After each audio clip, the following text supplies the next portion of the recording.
정리를 해보면은, 보세요. 이 계차법이라는 이야기를 했었죠. 그래서, 계라는 것은 하나의 방편, 하나의 차 안에서 피 안의 세계로 이끌어주는 뗏목과 같은 구실을 하는 거란 말이에요. 그쵸? 그래서 그것을,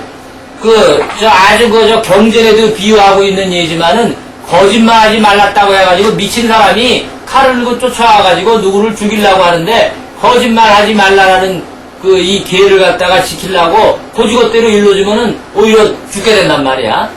그죠? 그래서 그러한 계를 잘 열고 닫을 줄 알아야 되는 그것을 이제 계차법이라고 말을 해요. 그거 마찬가지로 이 보살님들이 이 계의 문구 자체에 얽매일 필요는 분명히 없어요. 중요한 것은 뭐냐면은 그렇다 하더라도 이러한 계의 내용이 어떠한 것이 있다라는 것 정도는 사실은 알아야 돼. 그죠? 예, 알고 어떠한 취지와 어떠한 의미에서 이러한 내용이 생겼다라고 하는 제가 아까 그 유래나 이런 걸 말씀드린 이유도 그래서 있는 거예요. 그래서 가능하면은 현실성이 있고 그 뜻에 부합되는 것은 지켜나가도록 노력을 하는 것이 좋다라는 얘기야. 암만 시대가 지금 1000년, 2000년 전에 만들어진 거지만 예를 들면은 제가 보살님한테 이 얘기를 할 때도 여기 예를 들어서 술을 팔거나 뭐 이런 거 하지 말라고 그러잖아요. 그랬을 때 예를 들어서 가능하면은 실지 뭐 술집이라든가 푸주간 같은 거 할 수 있으면 좋지. 매운탕집 가능하면 안 할 수 있으면 좋지. 하지만 그게 도저히 다른 방법이 없이 안 된다 싶을 때는 어떻게 해야지. 부처님이 병든 사람은 고기도 먹으라고 그랬는데 다른 대안이 없다면 그걸 해야지. 다만 이것은 나로 인해 가지고 이 본래 의도가 나로 인해 가지고 다른 중생이 피해를 보게 되니까 그리고 거기에 대해서 참회를 하고 다른 공덕을 쌓아서 그것을 만회하고자 하는 생각은 가지고 있어야 된다는 거예요. 그러한 윤리의식은 가지고 있어야 되는 거라고. 근데 요즘 청소년들한테 술을 팔면서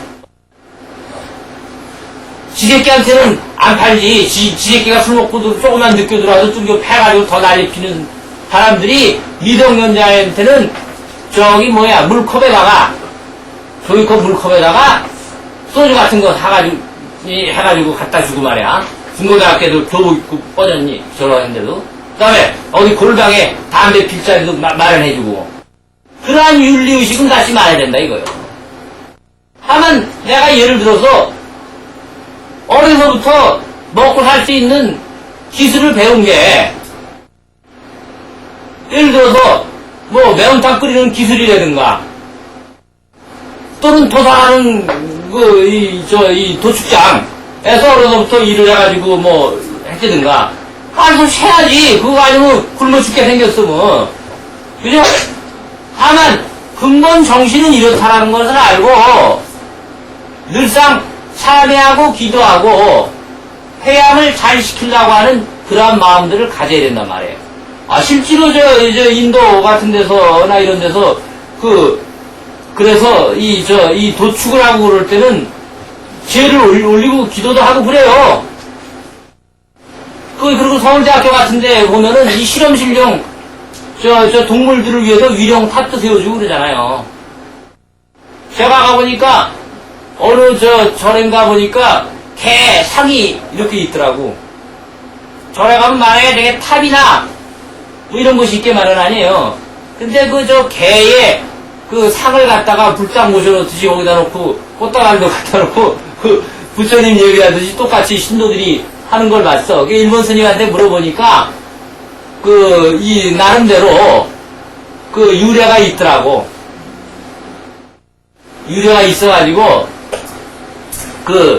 이 개를 갖다가 그렇게 하는 그런 이 상을 만들어가지고 이 천도하고 그러한 것이 있더라고요.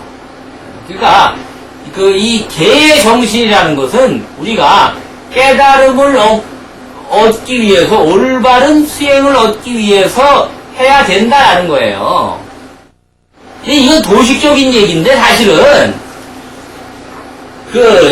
제가 생각할 때는 그래요.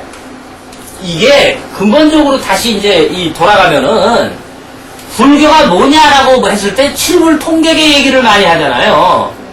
재앙낙작하고 중생봉행하여 자정기위하면은 시제불교라. 누가 불법이 뭐냐고 물었을 때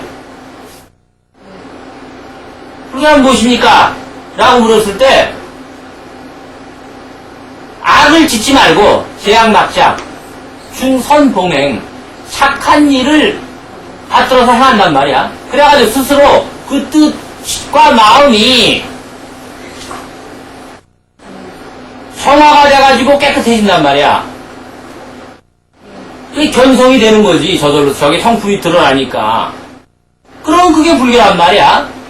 그러니까 악한 일을 하지 말고 선한 일을 하면 된다라는 거잖아. 그죠? 악한 일을 하지 말고 선한 일을 해야 된다. 그것이 단순히 건성징악의 의미가 있는 것이 아니라 선과 악의 개념에 있어서 우리가 사실은 선과 악이라는 개념도 우리가 분별심으로 그렇게 구별하고 그러는 개념보다 결론적으로 제가 말씀을 드리면은 선한 마음을 가지고 있지 않으면 수행이 안 돼요.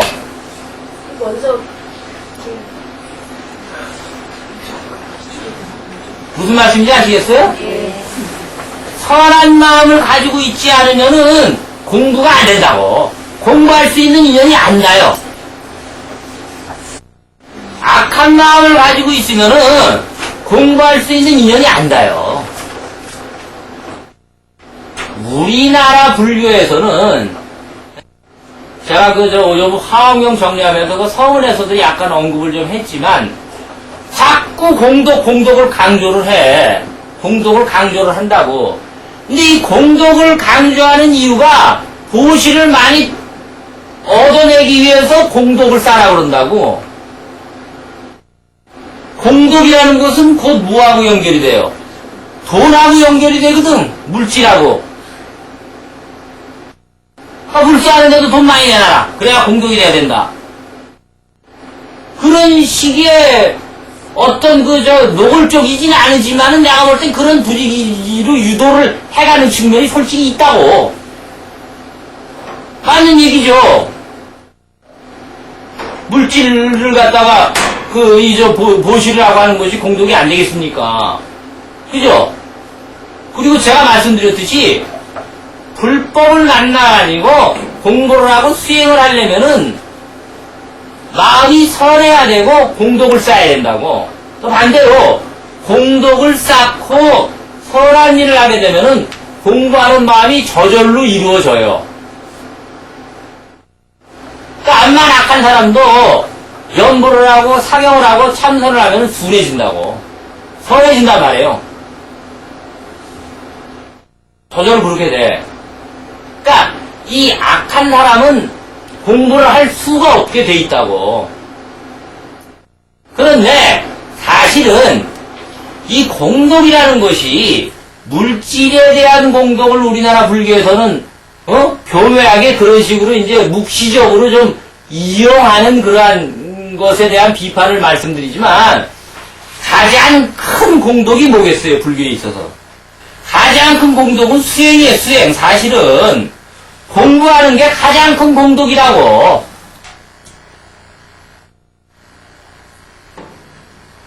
공부를 하고 이 수행을 하는 게 가장 큰 공덕이 되는 거예요.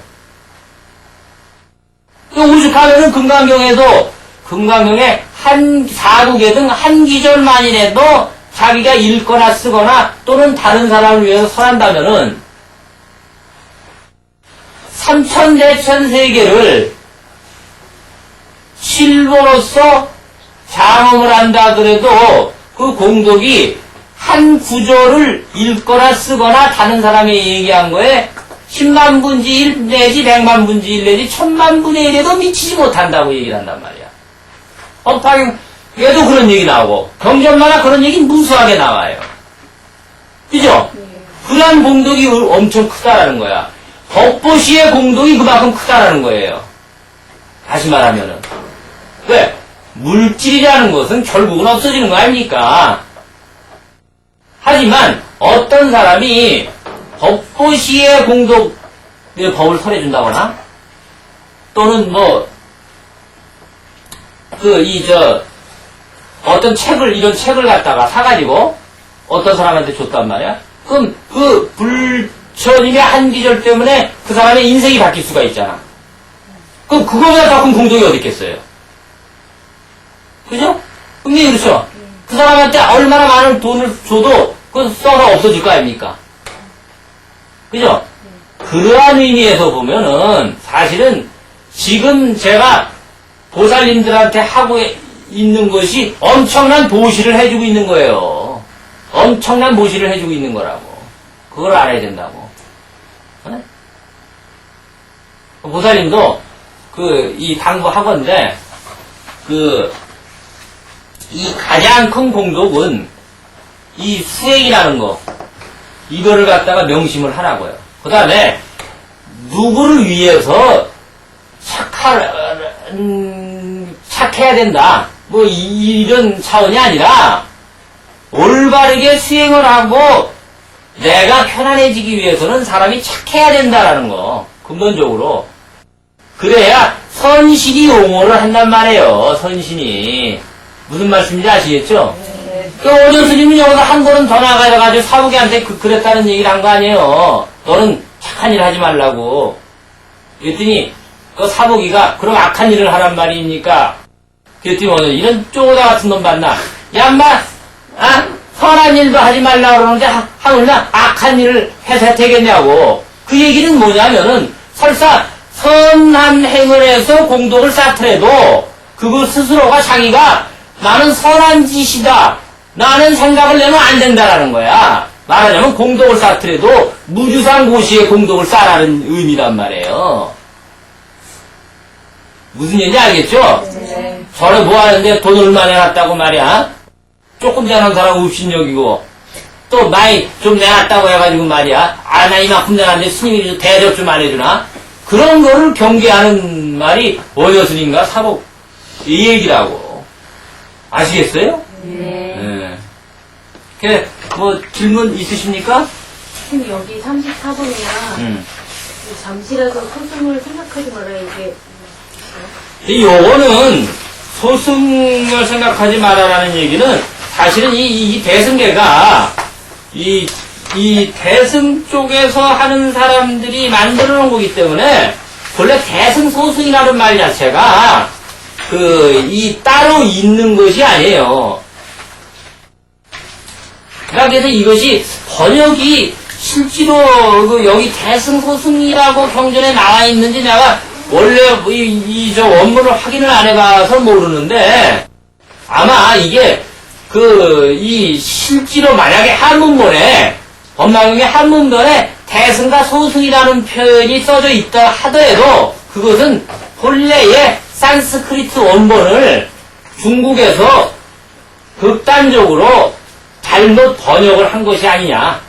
난 그리 단정을 짓고 싶은데 왜냐하면은 본래 아까 얘기했듯이 남방불교, 북방불교라는 개념은 있어도 소승대승이라는 말이 노골적으로 나오고 그러진 않았단 말이야.